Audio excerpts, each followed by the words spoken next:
Insiders are openly wondering if franchise cornerstones Matt Ryan and Julio Jones will get shopped before the November 3rd trade deadline. Are there teams that need a quarterback? Of course. Are there some who need a wide receiver? Patriots. Excuse me. Brandon, what do you think? Smart play for the Falcons to clean house before the November 3rd trade deadline? It's the worst thing you can do. It's the worst thing. And again, Jenna, really it's feel. me as a player. It's me as a player. I'm not putting on my GM hat. I'm not putting on my full-time analyst hat. I'm just thinking about the ultimate goal, and that's winning. In the National Football League, you get 3 years tops to turn it around. So you think Raheem Morris, who could potentially go on the run and go from interim head coach to head coach, is thinking about trading his 2 best players in franchise history? You think that's happening? You think the guys in the locker room wants to hear this? Now, from a management standpoint, maybe let's talk about it. Let's have that conversation. But right now, it's about winning. You still have a chance. You're not eliminated. Now, is it almost impossible? Yeah, it's damn near impossible for you to turn it around. But I just don't like this conversation because every time there's a new regime that comes in, the first thing they think about is, let me clear house. Let me bring in my guys. How about work with the guys that you already have? Now, obviously, they're underperforming. They've been underperforming for a couple years. There's something going on, but can you be the guy to turn it around? Could it be that Dan Quinn was just not that guy? So I just hate this conversation every time we let it go, whether a GM or a head coach, someone wants to come in and clean house. I don't like it. So listen, I get it. I get it. The ultimate goal is winning. Let me tell a very quick story. This weekend was my wife's birthday. She had some friends in from out of town. And one of the friends wanted to go on that ferry ride around the Statue of Liberty, very touristy New York day. Circle Line. And they drove down to wherever that is, the seaport. And as they were walking up, the ferry was pulling off. It was off to sea and they couldn't get on. That ship had sailed and they couldn't get on it. The Falcons winning this year, that ship has sailed. Now, yeah, you could jump in the East River and try to swim and go get there, but it's leaving without you. They're done. And so I get guys in the locker room might really want, like, 1-5 could be 11-5. No, it can't. You're done. So the question is, how do you best position yourself for next year? I would argue Julio's value will be the highest right now, because there might be a thirsty contender saying, you know what, we will overpay because we have a window this moment. I think Wild's Matt Ryan's value would be highest in the offseason. Take a team like Jacksonville. That makes sense. I don't know if Jacksonville would trade for Matt Ryan right now. But if Gardner Minshew wins them a couple more games, and instead of getting the 1st or the 2nd pick, they end up with the 6th pick, and they know Gardner's not the guy, then maybe this offseason they're like, you know what? We're not going to get Lawrence. We're not going to get Fields. We don't love anybody else. We can get a still in his prime-ish Matt Ryan. So I think Julio should be shopped now. If you are going to shop Matt Ryan, I think the best offers would come in the offseason once teams know, A, if they need a quarterback, and B, if they're going to be able to get them in the draft, Wilds. So you're saying you want Matt Ryan as like Phillip Rivers minus 5 years or 6 years, however old Matt Ryan is, to come in like, all of a sudden we're contenders. But Brandon, how I think it would be difficult, and we just saw it with Andy Dalton, who I still think is an okay quarterback, come in and really struggle. Is it even feasible for Matt Ryan to come into excuse me, I'm sorry, I'm going to talk Julio Jones. I think it's harder for Matt Ryan. I don't think it's a question of whether he could like jump in an offense immediately and make it work. I assume that would be difficult. Could Julio just immediately jump in and let's say I'll just pick a random team out of the blue, the New England Patriots, let's say, who did a deal with the Falcons last year for Mohamed Sanu. Just out of the blue. Just out of the blue. And so you want to go the same there? Year as Cam. Well, look, it's gone to Cam's charity events in Atlanta. It's all, you know. Absolutely. Let me tell you why. Because you put him outside, whether at the Z position, X position, and when it's one-on-one, you just throw it to him.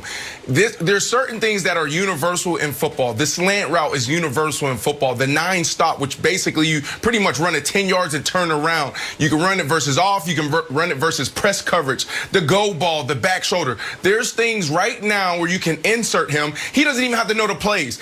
Cam Newton can go out and say, look, you go out to the right, two yards outside the number, and just run and go.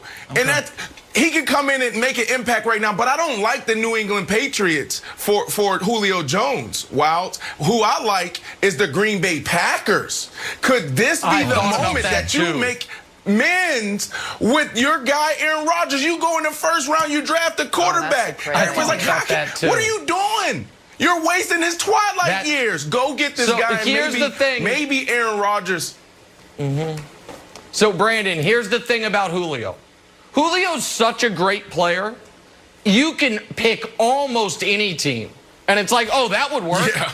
Like the Chicago Bears. Allen Robinson wants a new contract. He's in a contract year. They're better than they thought they would be. They might actually have a competent quarterback. How would Julio look there? Bleeping awesome is how he would look. The Patriots, how would he look there? Oh, he would be great. But the Packers are interesting because of exactly what you mentioned. They just lost a wide receiver due to injury. Rodgers was obviously upset with what they did in the draft. Despite getting whooped by the Bucs, they're still one of the Super Bowl favorites. Rodgers isn't getting any younger. The Packers, if Atlanta, some teams are weird. We're not going to trade within the conference. But I feel like the Packers might be in a position to overpay right now, saying, let's win a Super Bowl, have Devontae and Julio this year and next year, and see what can happen, Jenna. Nick, let me ask you a question, though. I know you mentioned earlier that it would be hard to trade Matt Ryan now. You didn't want to wait, maybe more advantageous at the end of the season. But if you were to do it, what kind of team would trade for a guy like Matt Ryan now? Who do you think out there would take someone like Matt Ryan? Oh, listen, I would be gobsmacked, to use one of your words, Jenna, if he's traded before the deadline. But whether it's before the deadline or in the offseason, Wilds, there's one obvious place for Matt Ryan, and it's San Francisco. We know they don't like their quarterback. He won an MVP with Kyle Shanahan. He knows the system. And if yours and San Francisco can get off Jimmy G's contract at the end of this year, easily. And if you're the rest of the NFC and San Francisco has a bit of a step back year, all the injuries, Super Bowl hangover, Jimmy G doesn't get better, and all of a sudden it's that system with Joey Bosa back Nicky Bosa back from injury, Solomon Thomas back, and Matt Ryan with those guys. To me, San Francisco goes right back to where they were last year as the favorites in the NFC, Wilds. Oof. What would happen? Let's just play, imagination. What if Andy Dalton continues to stink it up? Do you think they're like, you know what? We're still somehow in first place. You think it's impossible? You're saying 0%? And just move on from Dak forever? Because then you have, basically you're moving that would be move on from Dak. Yeah. I mean, you're not going to go give up a first. What do you give up for a Matt Ryan?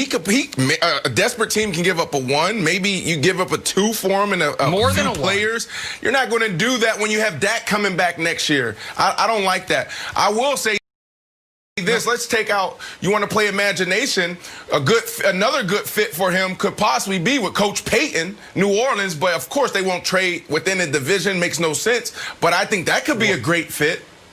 And Sean Payton, I don't think, believes Matt Ryan is better than Taysom Hill, so that's not going to happen. Just for compensation-wise, in a world where Jalen Ramsey goes for multiple ones, where we have seen receivers and left tackles go for multiple ones, Matt Ryan would go for a first-round pick, Brandon Cooks, a first-round pick and then some. What did Jamal Adams just go for? Yeah, I believe. I don't think the world is out on Matt Ryan, Jenna. I think the world is out on the Falcons. Look at what Seattle gave up for a safety.